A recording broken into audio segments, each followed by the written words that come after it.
하나님 말씀 마태복음 27장 62절에서 66절 말씀입니다.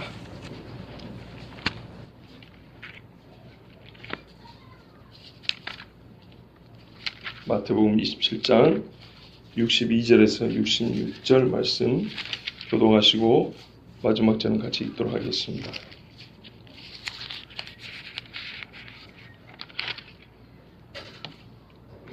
그 이튿날은 준비일 다음 날이라. 대제사장들과 바리새인들이 함께 빌라도에게 모여 이르되, 주여, 저 생존자가 살아있을 때에 말하되 내가 사흘 후에 다시 살아나리라 한 것을 우리가 기억하노니, 그러므로 명령하여 그 무덤을 사흘까지 굳게 지키게 하소서.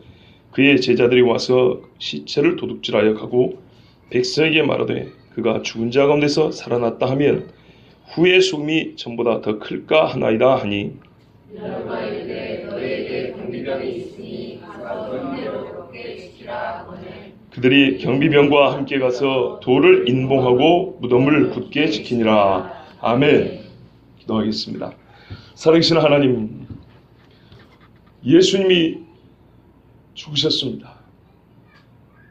이제 사람들이 제멋대로 할 수 있는 시간이 되었습니다.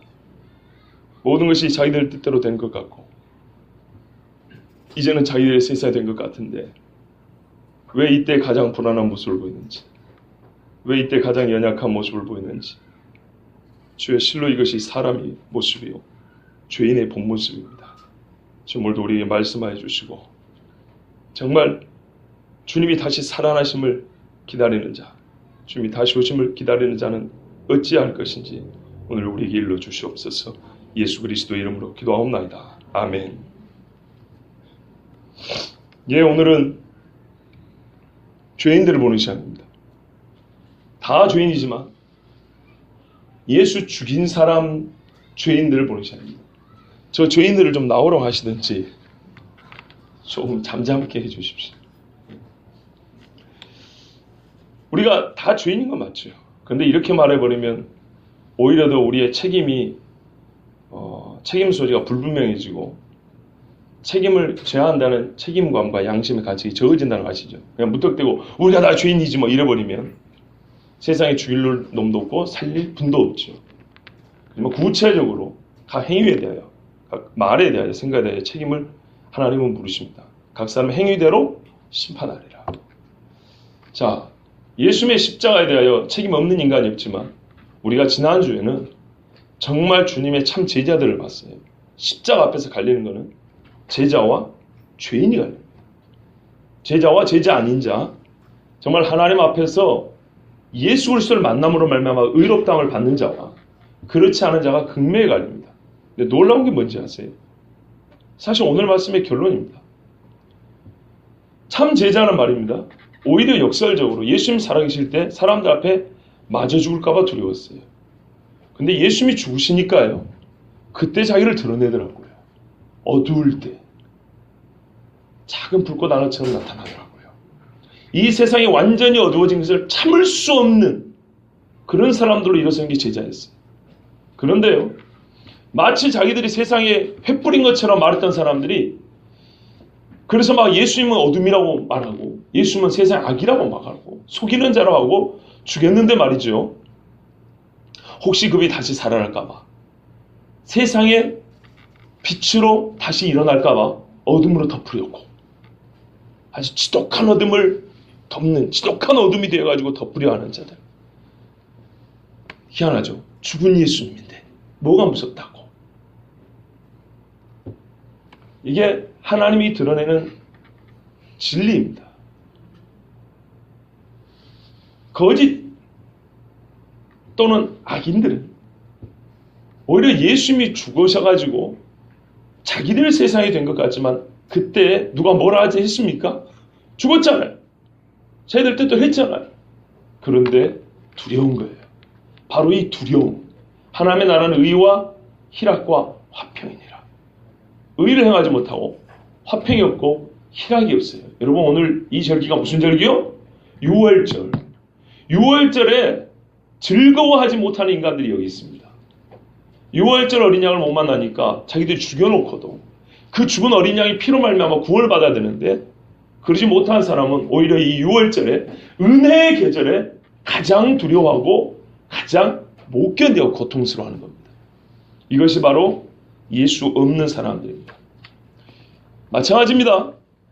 신앙인들이 다 즐거워하고 하나님을 만난 기쁨이 있을 때 나 혼자 그 기쁨을 못 느낀다. 물론 오늘의 사건하고 항상 영적으로 매치가 될지는 않겠지만 그럴 때는 자기 자신의 영적인 상태를 돌이켜봐야 됩니다. 왜 나만 즐겁지 아니한가? 왜 이 모든 은혜를 받고 은사와 은혜가 풍성한 이 시간에 나는 왜 이렇게 메마른가? 이럴 때는 나는 혹시 오늘 여기서 있는 대제사장과 바리새인 같지 아니한가? 잘 생각해 보셔야 합니다. 자, 오늘 말씀 보겠습니다. 그 이튿날은 준비일 다음 날이라. 그 이튿날. 그날이 어떤 날이죠? 예수님 돌아가신 날. 그들이 예수님을 죽인 날. 그 이튿날이니까 그 다음 날이겠죠. 그런데 또 뭐라고 되어 있어요? 준비일 다음 날이다. 그럼 예수님이 돌아가신 날이 무슨 날이에요? 준비일이죠. 대개 이 날을 우리가 무슨 날로 생각하면 안식일이라 그럽니다. 그렇게 생각하죠. 금요일날 돌아가셨으면 이날 토요일 아닙니까? 흔히 하는 말로. 그러면 그 다음날 예수님 부활하죠. 월요일날. 그죠? 너무 빠르죠? 봐보세요. 만약에 예수님이 금요일날 돌아가시고 이날이 예수님 죽인 다음 날이란 말이에요. 그러니까 하루가 지난 거예요. 그럼 토요일 같으면 이렇게 써야 됩니다. 마태는 특히 유대적인 기록자입니다. 어떤 성경 기록자보다 유대인의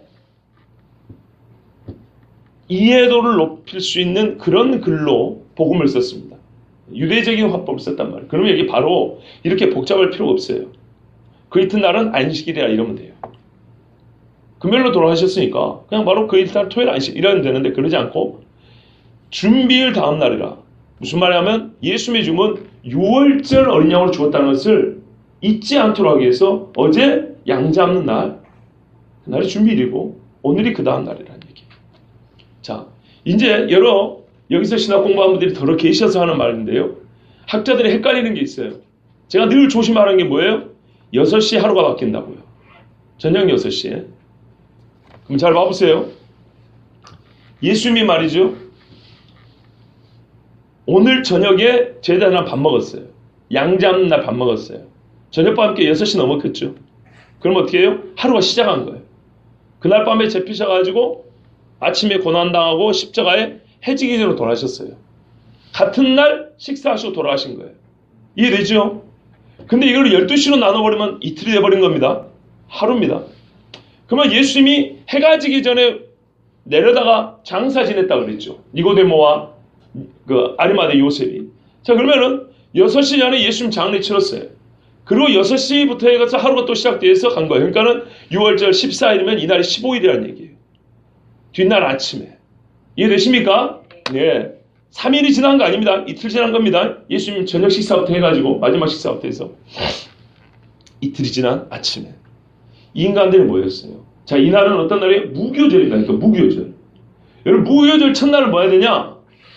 성회로 모이라 그랬어요. 아무 노동도 하지 말고 성회로 모이라. 지금 뭐냐면 특별 안식이래요. 근데 일반 안식일과 구별하기 위해서 준비일 다음 날이라. 이렇게 지금 6월절과 무교절 절기를 지내고 있다는 것을 지금 가르쳐 주려고 이렇게 말을 한 거예요. 그러니까 이 요일이 토요일이 아닐 수 있다 이 말입니다. 아시겠죠? 토요일 아닙니다. 자, 이날은 말하자면 6월절 안식일입니다.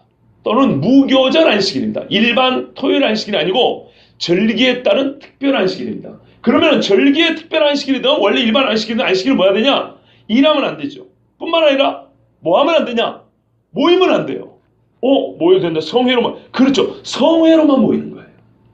안식일에는 하나님 앞에 예배하기만 모이지 회의한다거나 뭐 유희 놀러 가기 위해서 모인다거나 뭐 일하기 위해서 모인다거나 이거 안 돼요. 그런데 이 양반들 지금 모였지요. 보세요.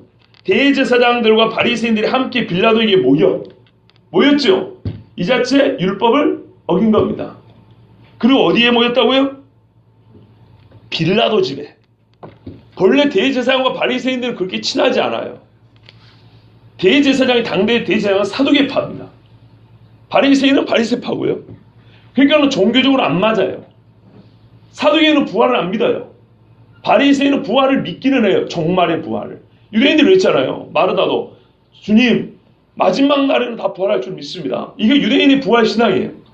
그런데 네 오라비가 지금 부활한다, 지금 살아난다 하니까 안 믿었잖아요. 네가 네 말이 믿으면 구원을 보리라 하지 않았냐. 그래갖고 나사로가 살아났단 말이죠. 자, 어쨌든 사두개인과 바리새인이 신학적으로 안 맞는 대립 집단인데 둘 다 중요하게 여기는 건 뭐냐면 율법이에요. 어쨌든 율법을 중요하게 해요. 그래서 예수님 잡을 때 어떻게 했어요? 총독의 관제에 들어갔습니까? 안 들어갔습니까? 안 들어갔죠. 왜? 유월절 식사를 정결하게 먹기 위하여 자기를 부정하게 하지 않으려고 안 들었다고 그랬죠. 아직 절기가 계속되고 있습니다. 그런데 어디로 갔다고요? 총독집에 들어갔다고요. 뭐가 이렇게 급했을까요? 자, 여기서 약간 여러분 풍자와 뭔가 좀 재미가 있지 않으세요? 저는 재밌는데. 예수님 잡아 죽을 때는요, 부정한 피를 묻히고 싶지도 않고 이방인의 집에 안 들어간다고. 왜? 나 대제사장이야. 제사 집례해야 되고 말이죠. 백성들 앞에 축복해야 되고 율법 읽어야 되고 선생님으로서 가르쳐야 되고 이스라엘 최고의 거룩함과 성결함을 보여야 될 사람이니까 대제사장 집에 들어갈 수, 아니 총독 집에 들어갈 수 없어요. 이방인의 집에다가 거기다 또 피라도 튀기면 침이라도 튀기면 어쩔 거예요. 안 들어갔어요.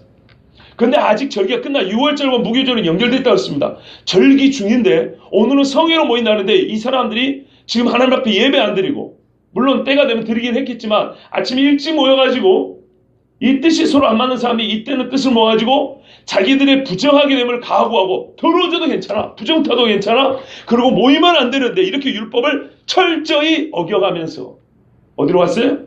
총독 빌라도 집에. 여러분, 참 6월절 절기에 우리가 뭐냐면 사실 회개해야 돼요. 회개. 6월절에 하는 거 회개예요. 회개.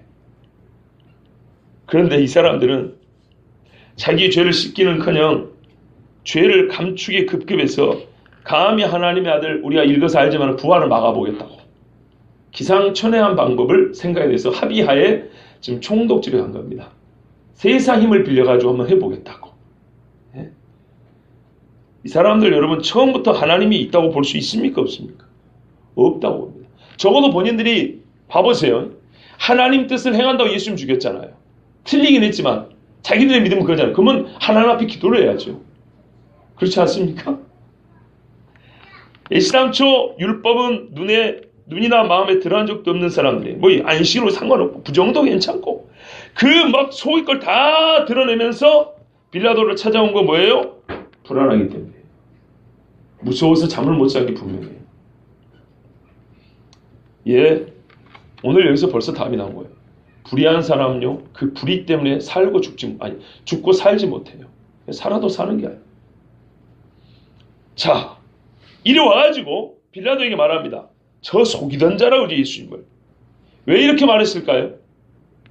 예수님을 끝까지 악한 자로 몰아야 당신이나 나나 의로운 일을 한 거야. 시작한 의로운 일을 마지막까지 정리를 한번 잘해보자고. 어떤 마음인지 알겠죠? 예수님을 속이는 자로 몰아야 되는 거예요. 그렇지 않아도 빌라도가 예수님 주인데 주저했잖아요. 지금 양심의 가치를 느끼고 있을 거란 말입니다. 집에 부인이 와가지고 뭐라 그랬겠어요? 내가 분명히 사람을 벌써 이르기를 내가 꿈에서 저 의로운 사람에 대하여 내가 고통을 당하고 저 사람 손대지 말라고 그랬는데 당신이 말이야 내 말을 무시하고 저 의로운 사람 죽였다고 집에서 분명히 아마 부부싸움을 했겠지 않습니까? 부인이 뭐 항상 그런 말 한 것도 아니고 유대의 대절기에 결정적 재판에 관여를 했던 것인데 남편이 무시했단 말이에요. 그러면 지금 빌라도는 그렇잖아도 자기도 보기에 이 사람은 죄가 없도다 했기 때문에 자기 양심에 큰 가치 있었을 것이고 부인에게 또 타박을 들어서 아주 괴로운 심리일 거고 본인도 아마 잠을 제대로 못 잤을 겁니다. 그런데 와가지고 무덤 어쩌고 저쩌고 하면 빌라도가 마음이 편할까요? 안 편하겠죠. 그 뒤에 하면 불편한 심기가 나타납니다. 그러니까 예상이 되기 때문에 대제사장과 바리새인은 어떻게 해요? 빌라도의 이 양심의 가책을 조금이라도 덜 느끼게 하려고 당신 잘못한 거 아니야. 우리는 속이는 자를 처단했을 뿐이야. 이렇게 그러니까 단어 선택을 이들 입장에서 꽤 잘한 겁니다. 그래서 이제 얘기를 합니다. 왜 할 얘기가 뭐냐면 부활 얘기거든요. 이놈이, 그러니까 그들 입장에서 이 속이는 자가 다시 살아나고 있습니다 하면은 빌라도가 얼마나 충격을 받겠어요. 그러니까 절대 걱정할 필요 없어요. 원래 속이는 사람이 이렇게 거짓말을 하고, 그러니까 뭐죠? 저 악한 자라는 것도 아니고 저 속이는 자. 왜 부활 이야기도 거짓말이라고 안심을 시켜주면서 자기들의 뜻을 이루려니까 하여튼 머리 잘 굴리죠. 예, 이렇게 말을 했어요. 속이는 자라고. 그래야 좀이라도 위안이 되고 예수님 부활을 막아보는데 총독이 힘을 보탤 것 같으니까 이렇게 한 거예요. 자, 그런데요, 이것만이 아니죠. 여러분, 어떤 분이 속으로 했을까? 아니, 왜 목사가 이걸 놓쳤을까? 주여! 박수 입장에 그러죠? 다 알고 있었어요. 주여! 그랬어요. 여러분, 이게 무슨 망언이란 말이에요. 유대 지도자들이 언제부터 총독에게 주여라고 불렀습니까? 말 그대로 헬라어로 퀴리오스 주여입니다. 주시니까 주님 할 때 퀴리오스입니다. 이거 잘해야 로마 황제한테 부르는 이야기입니다. 잘해야. 그런데 총독에게 퀴리오스, 우리가 예수님 주여 부를 때 똑같이 주여 그런 겁니다. 왜요? 환심을 사야 돼요. 군대를 끌어내야 되고요. 총독이 우리의 행동을 제지하면 안 되니까. 아시겠죠? 주여라고 불렀어요. 그리스도는 속이는 자라고 부르고 거꾸로 빌라도에게는 주라는 호칭을 붙였어요. 이와 같이 선한 사람에 대해 가장 사악하게 중사하는 자들은 권력 있는 사람한테는 야비하게 아첨한다고 옛적의 매튜엘리 목사님은 말했어요. 선한 일을 중사하는 사람은 반드시 그만큼 악한 자에게 아첨하는 야비한 짓을 한다는 거예요. 어울리지 않는 겁니다. 본인들로 내키지 않아요. 주여라고 총독을 부르는 건 본인 내키지 않은데 왜요? 예수 부활 막아야 되니까 자존심 다 던지고 주여라고 부른 거예요. 대제사장이 기긴 옷을 입고 관을 쓴 대제사장이 말이죠. 유대인의 자존심이 한나 로마의 총독에게, 당시 헤롯 왕도 있는데 자기들 왕한테도 주여라고 안 부르는 사람들이. 이야, 세상에 여러분 잘 보세요. 변하지 않았어요. 하나님 하신 일을 막고 특히 그 아들 그리스도에 관한 일을 막으려고 세상은요, 배알도 없고 쓸개도 없고 다 내주고요. 어쨌든 중요한 거는 그들 입장에서는 예수님을 막는 거예요. 하나님의 아들이 우리를 구원하는 그 과정, 절차, 순간순간마다 마디를 끊는 거예요. 자, 고린도후서 2장 15절 16절에 그러죠. 이거는 참고인데요. 우리 그리스도인들도 어떤 여인은 똑같은 냄새인데 사망의 냄새가 되기도 하고 생명의 냄새가 된다 그러는데, 예수님의 이 피 냄새가 니고데모와 요셉 같은 사람의 생명의 냄새고, 이 바리새인과 대제사장들한테는 거꾸로 말이죠. 율법을 가르쳐주고 그리스도를 가르쳐줘야 될 사람들이 사망의 냄새가 된 거예요. 자, 이들이 뭐라 그랬어요? 속였는데 어떻게 속이냐? 내가 사흘 후에 다시 살아나리라고 속였다는 거예요. 예수님이 공생애 중에 크게 여러 번 말씀했지만 우리 복음서의 기록을 보면 크게 3번 나와 있습니다. 한 번은 요한복음 2장 19절 같은 데 보면 이 성전을 헐라 내가 살만하여 지으리라. 자기 몸된 성전이다 그랬죠. 성전은 자기 몸이라고 했고요. 이거는 약간 비유가 있기 때문에 좀 이해하기 어렵다면, 가이사랴 빌립보에서 또 예루살렘 올라갈 때 2번 더 말씀합니다. 내가 예루살렘 올라와서 대제사장과 세금마다 백성의 장로들에게 죽임을 당하고 채찍을 죽임을 당하고 제3일에 살아나리라. 이 말씀을 몇 번 말씀하셨어요. 적어도 이 사람들은 그 소문으로 들었다는 얘기죠. 자, 근데 놀라운 게 여러분, 제자들도 이거 기억 안 하잖아요 지금. 예수님 제자들도 이거 기억 안 하고 어디 숨어갖고 있는데, 부활을 믿지도 않는 이 사람들은 율법을 어겨가면서까지 부활을 걱정하고 있어요. 예수님의 말이 신경이 쓰이는 거예요. 제자들은 신경도 안 써요 지금. 여러분, 이럴 때 우리가 세상 사람들 배워야 돼요. 가끔 보면 말이죠, 제가 종말 이야기 하지 않습니까? 요즘에 인터넷이나 유튜브 같은 데 보면 기독교인 아닌데 우리가 알아야 될 사항들을 연구하고 가르쳐준 사람도 있어요. 기독교인 아니에요. 성경도 안 믿어요. 되도록이면 성경 이야기 안 하려고 그래요. 그런데 그가 연구하고 밝히는 내용은 성경이 있는 것들이에요. 제가 한번 어떤 분하고 좀 접촉을 해보려 했더니 이 근처에서 만나려고 그랬거든요. 근데 그분이 바빠서 그런지 제가 목사란 걸 감을 잡아서 그런지 안 만나주더라고요. 제가 당신이 연구하는 게 성경에 있는 거라고. 그걸 좀 말해주고 싶었어요. 당신이 연구하는 끄트머리는 원래 시작부터 성경에서 예언된 거고 창세기부터 시작된 일이 즉 불법의 비밀이 지금 드러난 거라고. 그 이야기를 좀 해주고 싶었는데 저를 피하더라고요. 그런데 놀라운 것은 진짜 그런 거예요. 우리 기독교인들은 눈 감고 제자들은 성경이 지금 어떻게 돼간다는 거 신경을 안 쓰는데 세상에 있는 사람들이 우리에게 교훈이 되고 도움이 될 만한 것들을 연구해가지고 가르쳐주고 있다는 겁니다. 오늘도 마찬가지예요. 제자들은 부활을 생각도 안 하고 있는데 부활을 막겠다고 한 거지만 어쨌든 간에 부활은 신경 써야 될 문제라는 거예요. 정말 인간이라면 이 부활의 문제는 절대적인 문제이기 때문에 반드시 관심을 가져야 된다는 거예요. 여러분 우리 믿는 사람들이요 이 우리 주님 말씀에 좀 신경 좀 써주세요.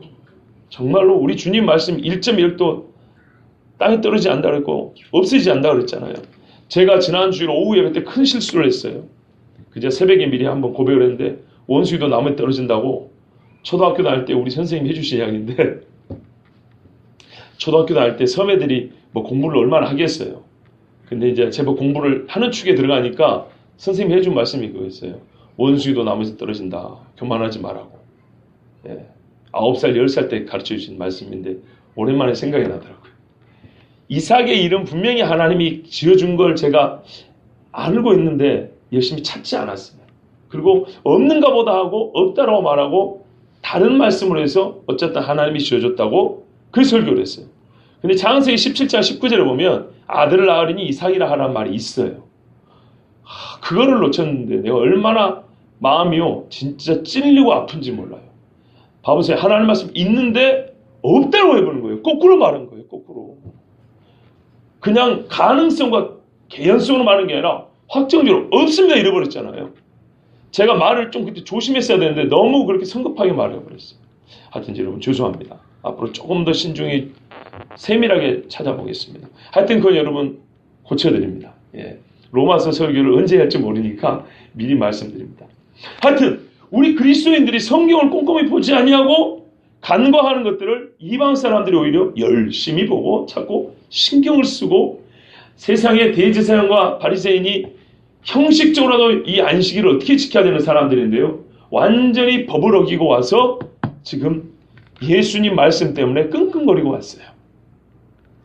자, 뭐라고 이제 요청을 합니까? 그러므로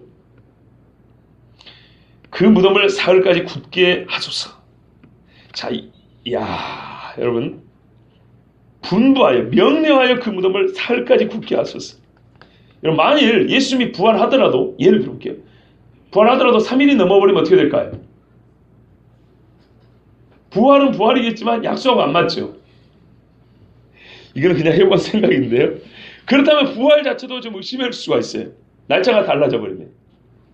자, 근데 여기서 진짜로 우리가 좀 크게 봐야 되는 사람의 악함이자 약함이 뭐냐면 64절 앞부분 그러므로 명령하여 그 무덤을 사흘까지 굳게 지키게 하소서 이 부분을요.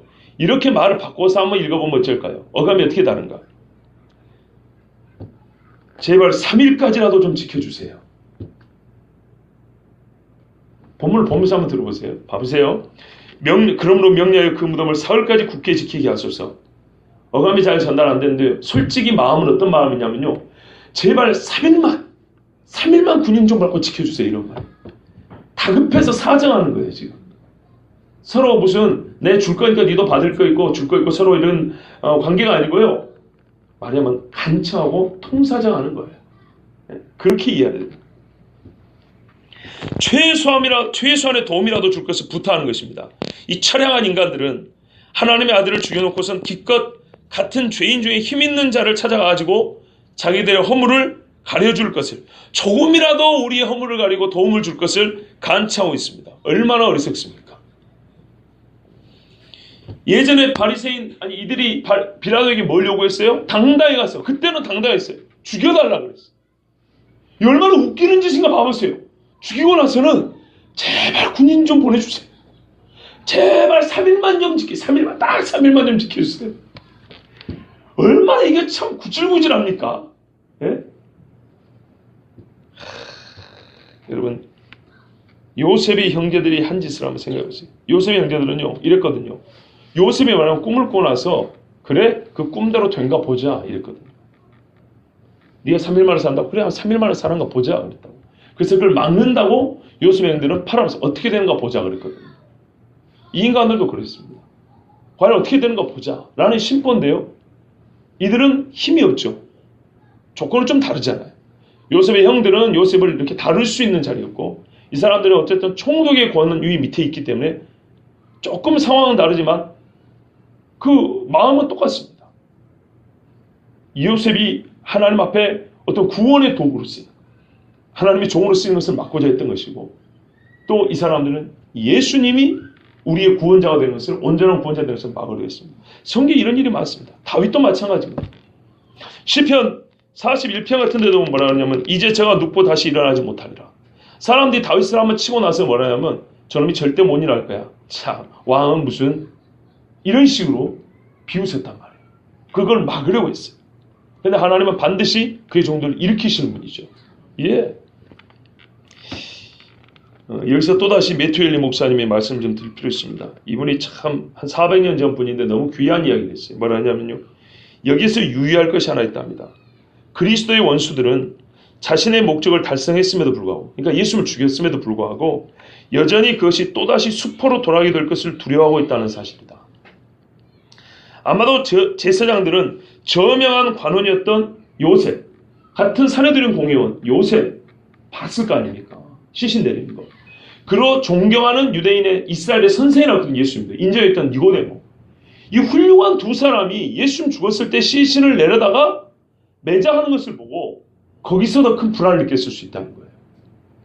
자기들과 한 통속인 줄 알았는데 저 훌륭하게 존경받는 사람들, 백성에게 존경받는 진짜 유대인의 선생들, 하나님의 나라를 기다리는 박수받는 두 사람이 마치 요한계시록하는 두 선지자들처럼 이 두 감람나무 같은 사람들이 예수님을 어떻게 해요? 시신을 내려다가 지난주에 듣는데 싸가지고 진짜 부정을 개의치 않냐고. 왜 예수 우리를 정결케 하는 분이니까 그 믿음으로 예수님을 자기 무덤에 매장을 했단 말이에요. 이것을 보고 이 사람들은 진짜 여기서 불안했을지 모른다고요. 저 사람들이 믿는 예수라면 이거 진짜 어떡하지? 그런데 성경에 우리는 항상 유형론적으로 같은 걸 보게 됩니다. 예수님이 돌아가실 때도 두 사람이죠. 스가랴 선지자가 선지서에 보면 두 감람나무들이 나온다고요. 두 종들. 요한계시록에 보면은 두 종이 나온다. 외치는 두 선지자 나옵니다. 꼭 예수님의 하시는 일 그 직전에 예수님을 누군지 알린다거나 그분의 종교와 영광을 높여드리는 종들이 나오는데 니고데모와 요셉, 이 두 사람이 그런 역할을 했어요. 그러니까 이걸 보고 사람들이 두려웠던 거예요. 자, 그래서 굳게 지켜달라고 했습니다. 그러면서 이제 핑계는 뭐라고 됐습니까? 제자들이 시체로 도적질해가지고 백성들에게 말하기를 죽은 자가 살아났다 하면 전의 속임수보다 후의 속임수가 더 클 것입니다. 전의 속임수는 뭡니까? 나는 하나님의 아들이다. 나는 그리스도다 그랬죠. 이게 전의 속임수고 후의 속임수는요, 진짜 부활한 거죠. 뭐 어떻게 될까요? 앞에 말이 다 사실이라는 겁니다. 그렇게 되면 자기들이 이제 어떻게 해야 됩니까? 죽어야 되는 겁니다. 사실은 자기들의 죄를 가리고자 하는 것이죠. 이 핑계대는 것은 예수님을 잡아 넘길 때와 똑같습니다. 사회적 불안 요소를 제거해야 된다는 것입니다.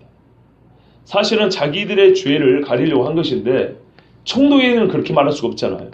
그러니까 가이사회는 우리에게 왕이 없습니다. 근데 저 사람은 자기가 왕이라고 그랬습니다. 이렇게 고소했죠. 그것처럼 이 사람이 거짓말로 살아났다 해버리면 당시에 다스리는 유대 지경이 혼란에 빠질 겁니다. 그럼 뭐 좋을 게 있겠습니까? 사회 안정을 취해야지. 그러니까 총독이 혹할 만한 그런 빌미를 가지고 가서 군인을 내달라 한 것입니다. 그런데 여러분, 제자들이 실제로 예수님의 시신을 도둑질할 정신이 있습니까 지금? 저는 아무리 봐도 이거 이해가 안 되는데요. 여러분 생각을 해보세요. 시신을 훔쳐가지고 죽은 자를 살았다고 꾸며댈 정도의 믿음과 배짱이 있으면 십자가 앞에 좀 나타나야 되지 않겠어요? 겟세마네에 좀 몇 놈 붙어 있어야죠. 그죠? 그때는 살아라도 있었잖아요. 예수님. 뭔가 기적을 취해줄까 하고 기대를 할 수 있었잖아요. 지금은 죽었는데 아니, 그때도 안 나선 놈들이 지금 나서가지고 예수님 시신 갖고 와서 뭐 하자는 거예요. 그야말로 숨어있던 자기들 신분만 노출될 거 아닙니까? 나 잡아가라고 그런 말이잖아요. 아무 득될 거 없습니다. 진짜 살아나지 않는다면 이전에 어떤 고통과 어려움보다 더 큰 것을 각오해야 됩니다. 예전에 예수님도 살아 계시니까 어느 정도지만 지금은 죽은 자를 살아났다고 하고 거짓말하면 이들은 예수님이 살아있을 때 겪었던 어떤 고통보다 큰 고통을 감수해야 됩니다. 근데 이 사람들이 정말 미쳤다고 이 거짓말 하겠냐 이거예요. 자, 이 사람 제자들은 무덤에 얼씬도 하지 않습니다. 그래서 빌라도가 그 말을 듣고요. 자, 제가 이제 설교한다고 말씀을 해석을 하고 풀어줬지만 여러분 설교 부분을 일단 잠시 진짜 내려놓고 본문만 연결해서 한번 들어보세요. 말이 어떻게 나오는가? 빌라도 주여, 저 속이는 자가 살았을 때 죽은 지 사흘 만에 살아난다고 그랬습니다. 혹시 우리가 믿는 건 아닌데 혹시 제자들이 와가지고 그 시신 돌라다가 훔쳐가지고 살아났다면 얼마나 세상이 시끄럽겠습니까? 전보다 후의 소금이 훨씬 커서 총독 각하에게 해가 클 것입니다. 자, 여러분, 제가 이 말씀을 한 세 부분 혹은 네 부분으로 나눠서 말씀드렸어요. 결론은 뭡니까? 궁색하다 이 말입니다. 그죠? 매우 궁색하고 조잡한 논리입니다. 빌라도가 이 말을 들었을 때 여러분 어떤 느낌일까요? 비슷했을 겁니다. 잡아 죽이라고 할 때는 이놈들아 이제 너희가 불안한가 보구나. 내가 그러니까 죽이지 말자 할 때 감히 총독이 말이야. 죄가 없다고 할 때 들을 것이지. 그때 백성들을 선동해가지고 죄 있다고 막 죽이라고 해놓고 나서 이제 와서 뭐라고? 너희들 평상시 보니까 안식일에는 모이지도 않고 우리 같은 사람들 만나주지도 않더니 아이고 이놈들 보세요. 여러분 속으로 그러지 않았을까요? 이해되시죠? 그리고 본문을 봐보세요. 빌라도가 이르되 너희에게 경비병이 있으니 가서 힘대로 굳게 지키라. 네 위양서를 잘 생각해봐야 되는 겁니다. 아 그렇단 말이요? 자초지종 묻지도 않아요. 너희에게 파수꾼이 있다. 일단 허락한다는 얘기인데요. 보통 뭐 역사적으로 뭐 안토니아 수비대 뭐 이런 말 하는데 그건 그렇게 중요하지 않고요. 하여튼 이 사람들이 있으니까 어떻게 하라고요? 데리고 가서 그래 너희가 지휘해서 무덤 한번 지켜봐라 이 말인데요. 이 말이 귀찮은 말투예요 사실. 자기도 걱정했어요. 야 진짜로 그러면 큰일이다 이런 게 아니에요. 첫 번째로 이런 거예요. 너희들 무지하게 무섭구나 지금. 이 주롱의 말투가 있어요. 너희에게 군대 있지 않냐? 그래 내 군대 너희 군대 같이 써라 이 말. 두 번째는요. 그들이 뭐라 그랬습니까? 죽은 사람을 감시한다 그랬잖아요 지금. 그렇죠? 근데 여러분 죽은 사람을 감시한다는 게 얼마나 웃기는 일입니까? 십자가에 죽었어요. 그것도 십자가에.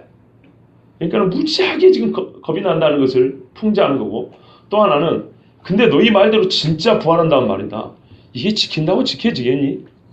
그러니까 뭐 해보기는 해라 이런 뜻이에요. 성경에서 비근한 예를 찾자면 엘리야가 승천할 때 엘리사가 있었고요. 선지자의 생도들이 있었다고 했어요. 근데 이 사람들이 뭐라면 선생님 하나님께서 엘리야 선지자를 취해 가셨는데 가다가 힘이 떨어져가지고 엘리야를 하늘로 올리다가 떨어질까? 힘내 우리 선생님 좀 찾으러 가보겠다고. 이렇게 믿음 없는 놈들. 갈 필요 없다. 그런데 우리가 꼭 찾아보고 싶습니다. 우리 선생님 떨어지면 어떡합니까? 숨이라도 붙어있을 때 가서 우리가 할 수 없이 자, 믿음 없는 그래 그러면 가봐. 이런 허락은 그거 비슷한 거예요. 아시겠죠? 세상에 십자가에 못 박은 죽은 사람이 그렇게도 무서워?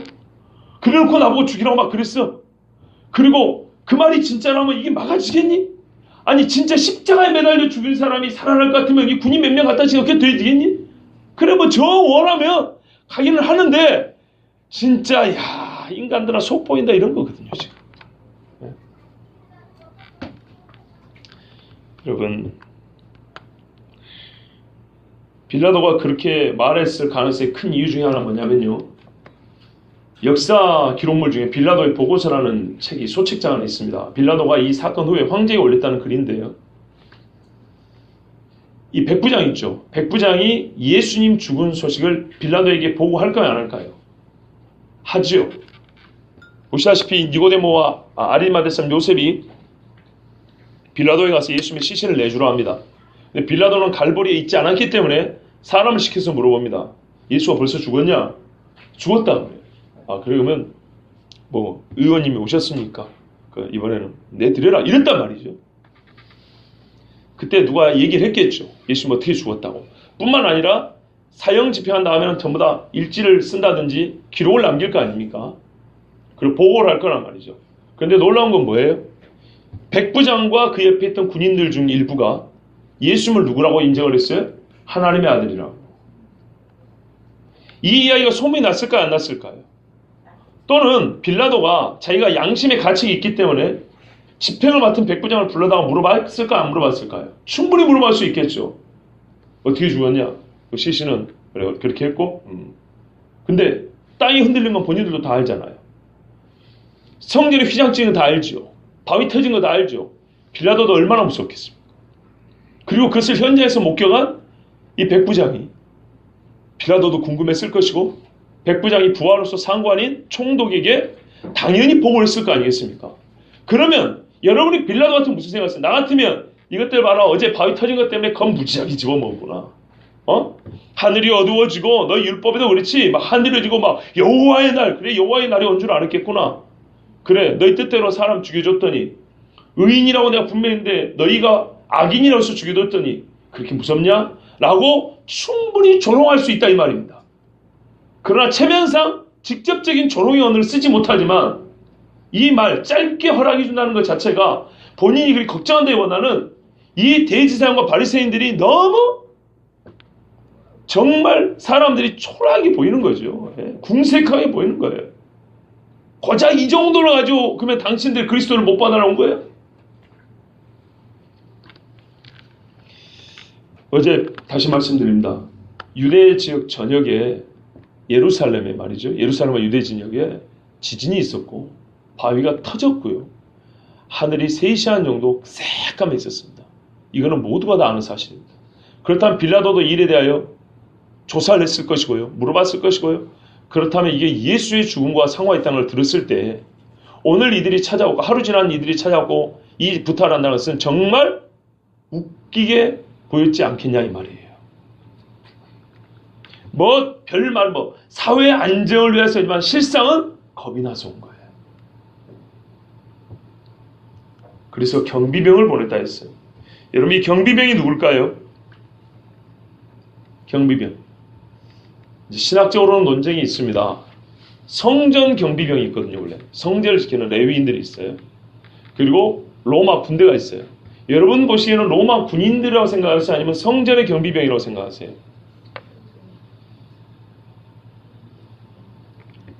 자, 로마 군인이라고 생각하시면 한번 손들어 보시겠습니까?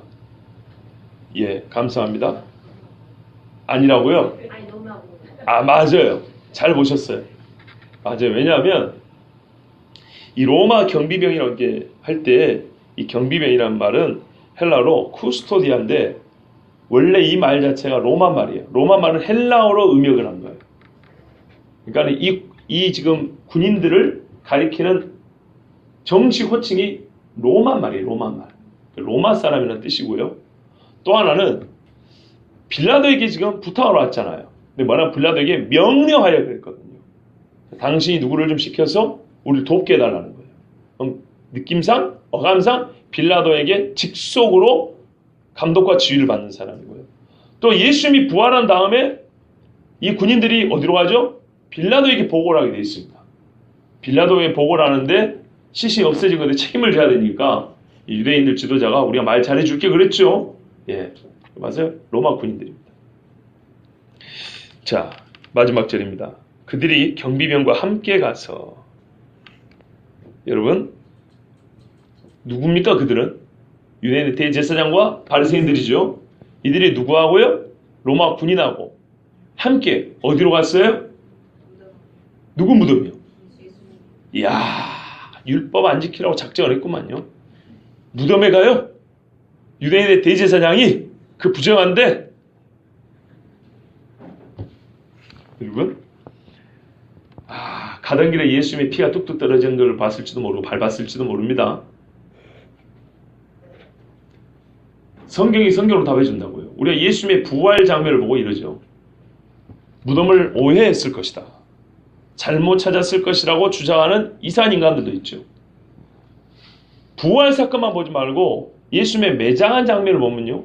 절대 무덤을 오인할 수가 없어요. 오늘 봐보세요. 유대의 니고데모와 요셉뿐만 아니라 여자들도 봤고, 그리고 유대인의 지도자들이 공식적으로 갔잖아요. 그렇죠? 대제사장들하고 가야바, 안나스 이런 사람들, 뭐 그들의 부하든지 바리새인들이 직접 예수 무덤 갔다잖아요 지금. 그렇죠? 그 다음에 여러분 생각해 보세요. 무덤을 봉인을 해야 돼요. 봉인을 어떻게 하냐? 저를 봐보세요. 무덤에 돌을 막는 방법이 두 가지가 있어요. 굴려가지고 딱 악으로 맞추는 경우가 있고요. 어떤 경우는요, 홈을 파요 처음에. 그리고 딱 끼우는 방법이 있어요. 근데 보면 여자들이 나중에 누가 굴려줄 거 그랬죠. 그러면 이 무덤은 돌을 굴려서 막았다는 얘기예요. 봉인 어떻게 하냐? 뭐 돌 모양이 희다하고 그럽시다. 굴렸다니까. 돌 모양이 이렇게 원이라고 합시다. 원. 그러면요, 이 테두리 옛날에 우리가 가마솥에 뭐 찔 때 이렇게 붙이죠. 뭐 밀가루 받침 같은 거 붙이죠. 이런 것처럼 밀랍으로 바위가 이렇게 쓰면 테두리를 삥 둘러요. 그리고 도장을 찍어요. 뭐 총독 도장일 수도 있고 아니면 대제사장 도장일 수도 있고 도장을 찍어요. 아니면 이 원을 줄로 이렇게 가로질러요. 그래가지고 끄트머리하고 가운데 밀랍을 해요. 그리고 도장을 찍어요. 하여튼 크게 두 방법인데요. 중요한 거는 우리가 생략하면 안 되는 게 뭐냐. 그 무덤이 지금 막혀있죠. 이 사람들이 제일 확인하고 싶은 게 뭐예요 지금. 그 무덤에 예수님이 있냐죠. 그렇죠? 열어봤을까 안 열어봤을까요? 당연히 열어보죠. 생각해보세요. 지금 무덤 진짜 잘못 찾으면 어쩔 건데요. 이 사람들 예수님 무덤 자기들이 묻은 거 아니잖아요. 그럼 물어봤을 거 아닙니까? 이미 조사하고 왔을 거 아닙니까? 그 말은 여인들에게 물어봤거나 아니면 입소문으로 퍼져나갔을 거 아닙니까? 요셉이 자기 무덤에 예수님 매장했다더라. 그 소리 듣고 왔다 이 말이에요. 그러니까 요셉의 무덤이 어딘지 다 알고 왔다는 얘기죠. 중요한 거는 이 예수님이 거기 안에 있어야 되는 거기 때문에 분명히 빼꼼히 열고라도 직접 안 들어가도 예수님의 얼굴을 아는 사람들 시켜가지고 확인했을 거란 말입니다. 로마 군인들 중에 예수님의 얼굴을 아는 이가 있으면 되지, 좋겠지만 없다면 바리새인으로 들어가야 되는 거죠. 어쨌든 확인을 한 결과 오케이, 예수가 있는 건 맞아, 봉인 이렇게 했단 말이지. 이런데 어떻게 예수님의 무덤을 오해할 수 있다는 얘기예요. 무덤을 잘못 찾아갔다. 말도 안 되는 소리예요. 자, 이 무덤은 이제 알만한 사람들은 다 아는 무덤입니다. 참 고생합니다. 예수님 부활 한번 막아보겠다고 이 사람들이 일생일대 이렇게 고생한 일이 있는지 모르겠어요. 불신자들이 제일 수고하는 게 뭐냐면요, 예수님 하시는 일을 막아보겠다는 거죠. 도를 인보하고 무덤을 굳게 지키니라. 아까 인봉이 뭔가를 말씀드렸고요. 굳게 지켰다. 여러분, 굳게 지키는 게 어떤 의도죠?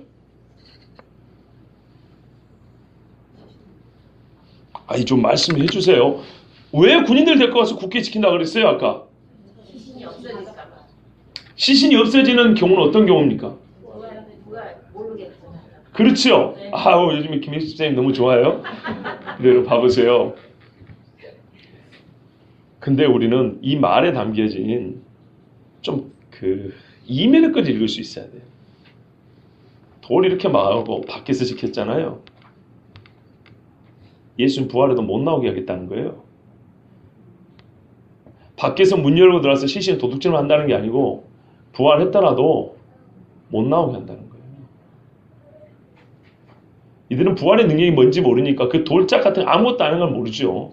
그런데 어쨌든 이 정신없는 사람들의 의도는 이중적인 거예요. 밖에서도 못 들어가고 안에서도 못 나오고. 그래서 지킨 거예요. 우리가 이렇게 읽을 수 있어야 되겠습니다. 참 교활한 사람들이죠. 그래서 하나님을 모른다는 거예요. 너희가 하나님도 모르고 하나님의 능력도 모른다는 거예요. 부활에 관하여 그랬거든요. 봐보세요. 부활할 때 누구야 안 해야 됩니까? 너희가 예수님이 재번에 대답을 해주기 전에 근본적인 문제가 있어요. 너희가 이런 질문을 한다는 자체가 하나님도 모르고 즉 하나님 말씀도 모르고 하나님의 능력을 모른도다. 부활은 너희가 말한 것처럼 이런 육체적인 이 육체가 물리적인 한계를 갖고 있는 우리가 보는 이런 육체성이 아니야 라고 말했거든요. 근데 이 사람들이 아는 경우는 뭐야? 하나님도 모르고 하나님의 능력도 모르니까 부활했다 하더라도 막으면 못 나오지 뭐. 못 나와요? 참말로 천사 와서 후하면 넘어가는 것 같아요. 여기까지가 이 사람들이 할 수 있는 답입니다. 그리고 그들은 어떻게 생각했을까요? 자기들이 참 똑똑하다 생각했겠죠. 시간이 되기 전에 우리가 잘했다. 봐보세요. 유대인의 엘리트들입니다. 유대인 중에 높은 사람들이고요. 총독에 가서 그래도 말이라도 할 수 있는 사람들입니다.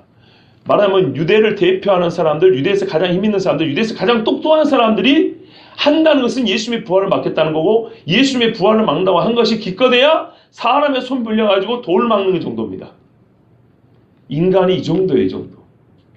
부활한다는 말만 들어도 무섭고요. 부활을 막아봤다고 하는 짓은 기껏해야 돌 막는 것 정도밖에 안 되는 거예요. 여러분 근데 인간을 의지하시겠어요? 사람이 하는 당대 권력자가 이거밖에 못해요. 네? 당대 공식적으로 가장 영적으로 깨어있다는 사람들이 이 정도로 어두워요. 뭘 사람을 의지하겠습니까? 여러분 부활하신 예수님 앞에 예수님이 진짜 부활한다면 이 돌과 경비병이 뭐란 말입니까 도대체? 도리어 여러분 경비병들은 나중에 예수님의 부활 목격자와 증인이 되었으니 물론 돈 받고 거짓말을 했지만 솔직히는 말했을 거 아니에요. 처음에 솔직히 고백했잖아요. 솔직히 처음에는 천사들이 와갖고 몰아냈다고.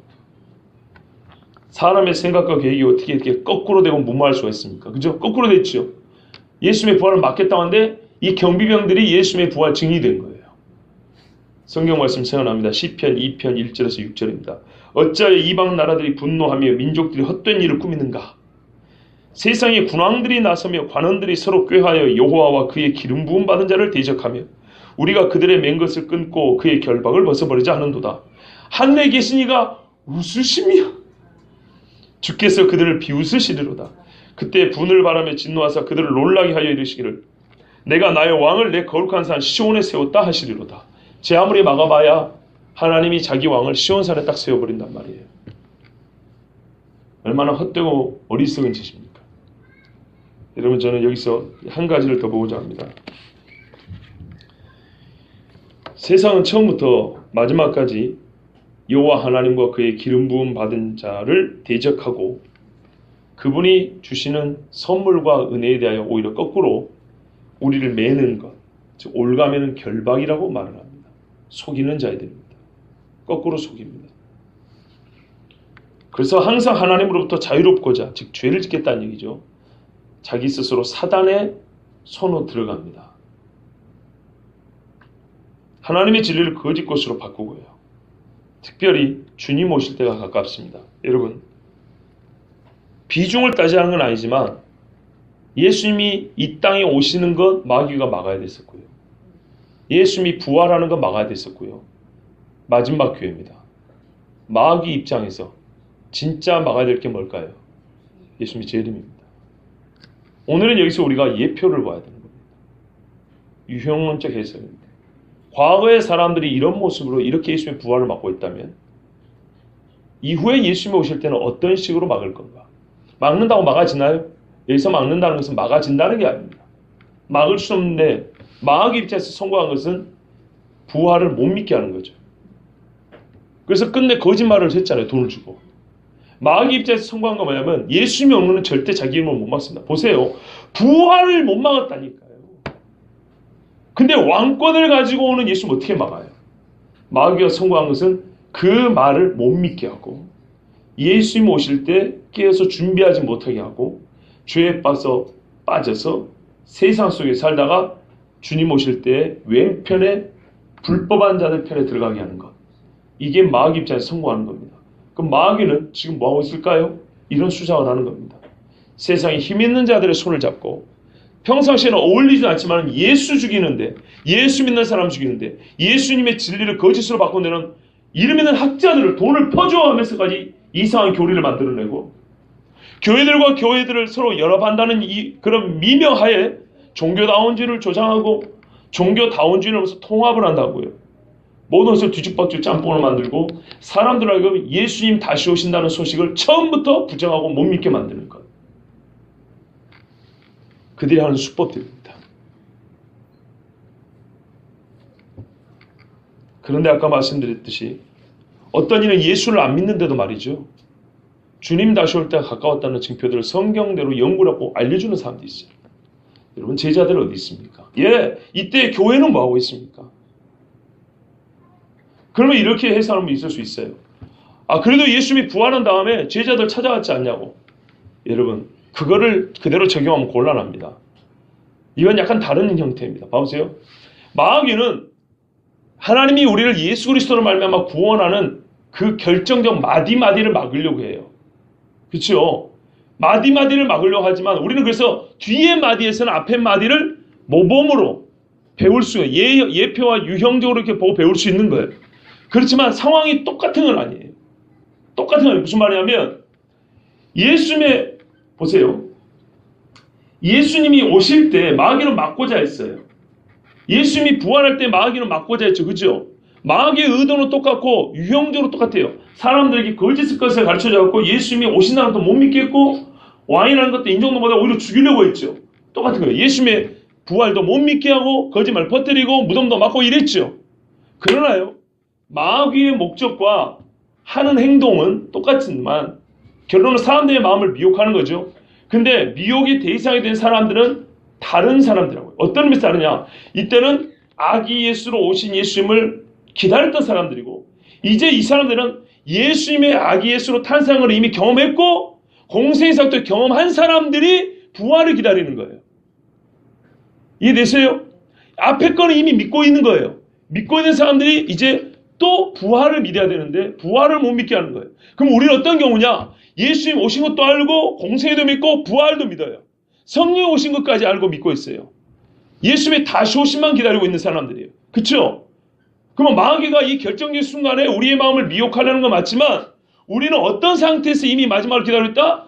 예수님의 부활도 믿고 성령이 함께하는 신앙생활 가운데 예수님을 기다리고 있다는 거죠. 그러니까는 제자들이 지금 받은 은혜와 조건, 상황 조건은 다르다는 거예요.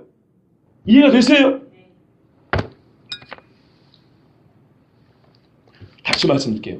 각 단계마다 마귀가 사람들의 마음을 빼앗아가고 죽이려고 하는 건 맞는데 예수님이 이 땅에 오실 때에는 그 당대를 살았던 사람들에게는 마귀가 어떻게 되냐면 예수님 오신 것만 못 믿게 힘이 됐어요. 그렇죠? 근데 이제 살다 보니까 예수님 오셔버렸고 예수님 오신 걸 믿는 사람들이 있어요. 이 사람들에게 예수님 오신 것을 못 믿게 할 수는 없어요. 이제 예수님이 죽은 자를 살리고 병든 자를 고치고 귀신을 내쫓단 말이에요. 이거 다 봐버렸어요. 다 믿어버린 사람들이에요. 믿어버린 사람들에게 거꾸로 예수님 오신 것이 거짓말을 해봐 이제 통할까요? 안 통하겠죠. 이들에게는 그 다음 거를 속여야 되겠죠. 그 다음 거를 속이는데 속이는 게 좀 쉬울까요? 어려울까요? 좀 더 어렵죠. 왜? 봐버렸거든요. 경험했거든. 그 말은 곧 예수님이 부활할 때 부활을 기다리는 사람은 믿음이 더 좋아졌어야 되고 더 많은 지식과 경험을 했기 때문에 마귀가 더 큰 시험을 할 것이고 이 더 큰 시험을 또 이겨야 되고 이길 준비를 해야 된다는 얘기죠. 근데 우리는 어떻게 됐어요? 마귀가 그렇게 막으려고 애를 썼는데 예수님 부활하셔버렸네. 그래서 우리는 부활까지 믿게 됐어요. 이제 누적이 된 겁니다. 부활까지 믿게 됐고 또 성령이 오신다고 해서 성령이 오셨어요. 성령이 오셔서 하신다고 한 일을 2000년 동안 경험을 해버렸어요. 그럼 우리는 어떻게 해요? 예수님 안 오셨단 말 안 믿어 이제. 예수님 부활 안 했단 말도 안 믿어요. 우리는 분명히 예수님 오셨고 부활됐어요. 그렇죠? 이런 믿음을 갖고 있는 우리예요. 갖고 있는 우리라면 마귀는 역시 그전에도 속이고 싶었고 속이고 싶었고 역시 속이고 싶었고 똑같아서 예수님의 다시 오심을 못 믿게 하려 하겠죠. 그런데 속이기가 쉬울까요? 어려울까요?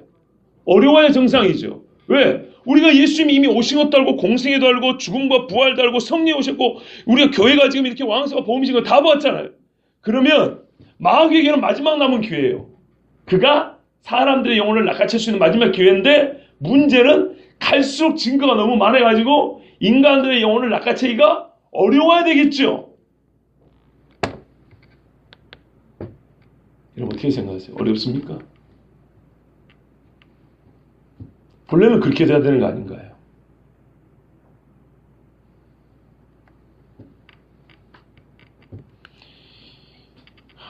그러니까는 마귀가 어느 단계는 분명히 그 세대의 사람들의 마음을 뺏어가려고 안달을 하는 건 똑같은데 그거는 출생, 부활, 재림 단계마다 똑같아요. 마음을 뺏어가는 거예요.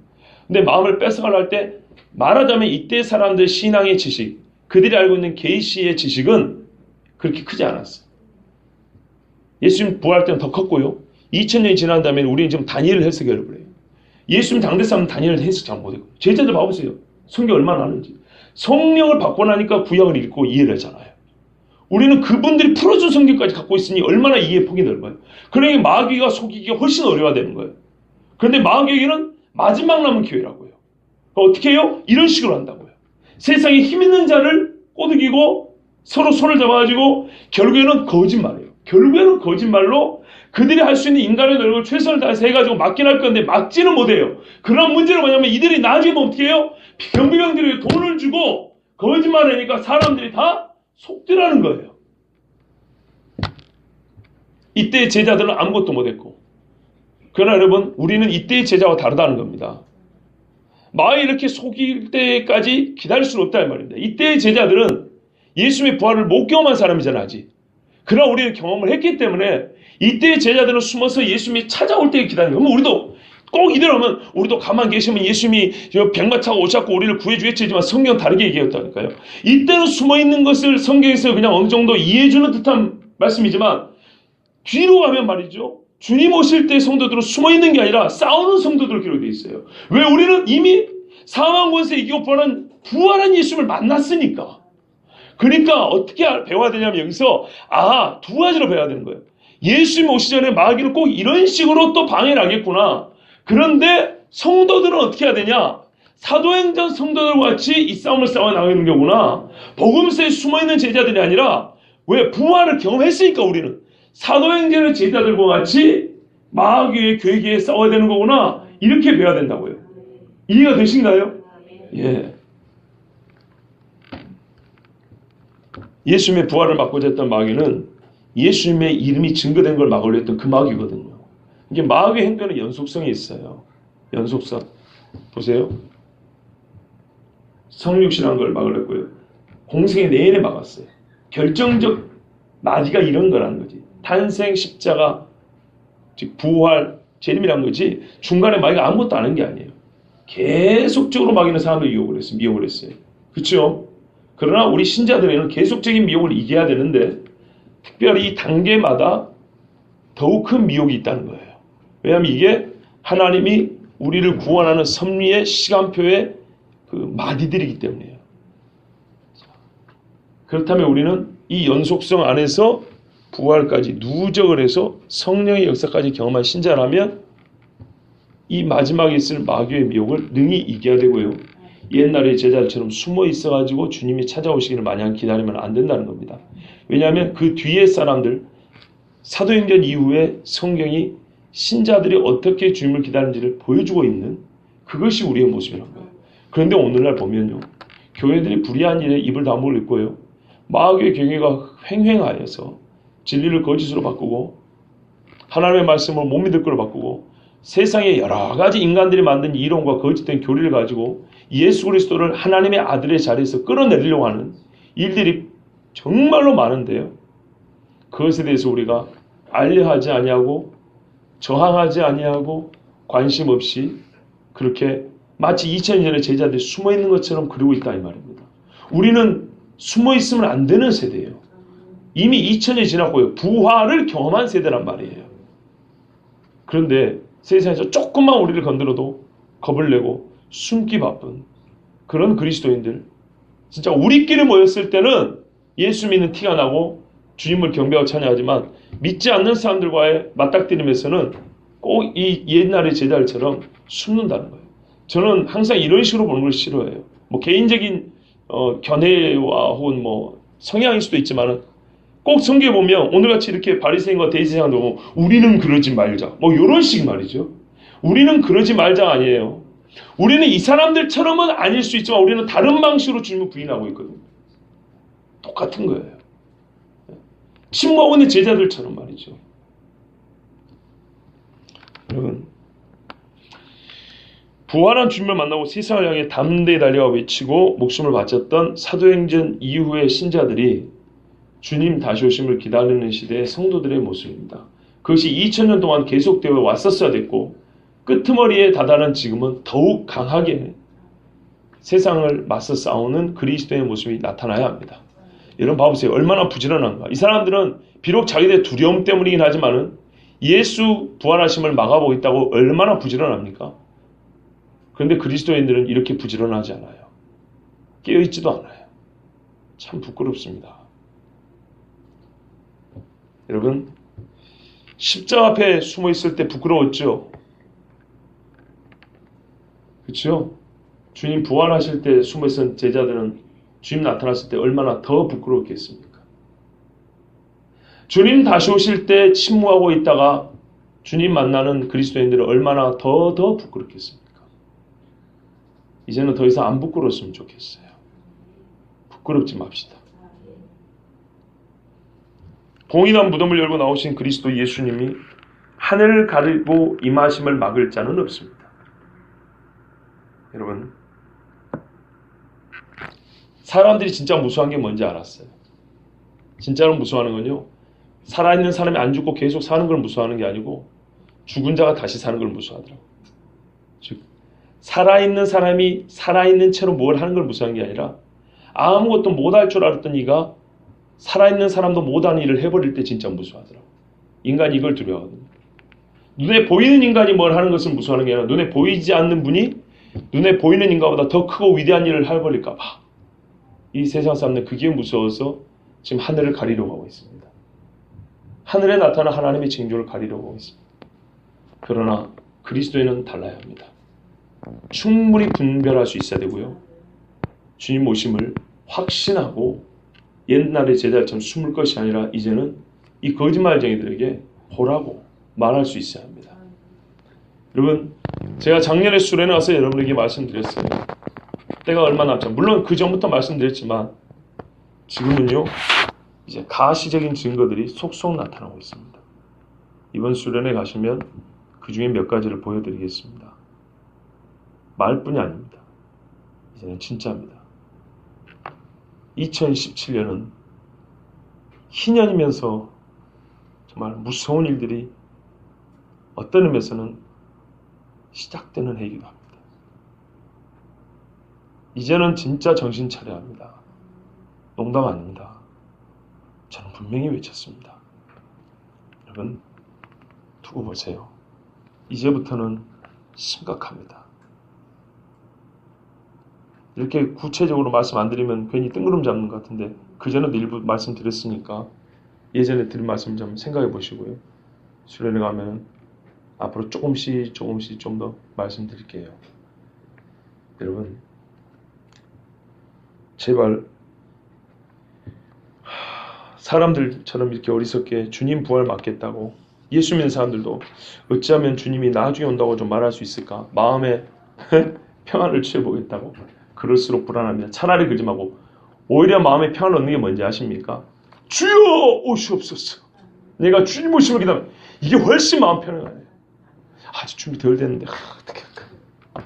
나 이거 아직 못 났는데 주님 어떡할까? 나 지금 구원 못 받는데. 그런 불안이 있으시면요, 지혜로운 자는요 과감해 버리고요, 진짜요 말을 바꾸시면 훨씬 더 안정이 되고 기뻐요. 평안해. 주님 오시옵소서. 이래야 되는 거예요. 어떻게 하면 그래도 아직 올 때 아닌 것 같은데요. 어떤 사람도 다 이런 거는 진짜 어리석은 거예요. 그래봐야 50보 100보예요. 그런다고 오실 주님이 안 오시는 거 아니에요. 막는다고 막아지는 게 아니에요, 여러분. 죽은 자가 살아날 때 그깟 돌이 뭐란 말이에요. 죽음을 이긴 그 힘이 이 돌 하나 못 걸리겠어요. 하늘을 오르신 분이 다시 내려온다는데 그걸 어떻게 막냐 이 말이에요. 지혜로운 것은 주님 오시옵소서예요. 사도 요한이 주님의 환상을 보고 요한계시록 마지막 말이 그거잖아요. 주 예수 오시옵소서. 그러니까 주님이 말하잖아요. 이 말을 믿고 따르는 너희에게 은혜와 복이 있을지다. 우리 주님 그렇게 말씀하잖아요. 여러분, 이제 지혜로운 자가 돼서 주님 오시옵소서 하고요. 이 예수님의 부활을 맡겠다는 어리석은 자들에게 당신의 어리석음을, 그들의 어리석음을 가르쳐주고 깨우쳐주고 그리고 그 어리석음에 동참하지 않기를 바랍니다. 분명히 주님은 부활하셨고 다시 오십니다. 기도하겠습니다.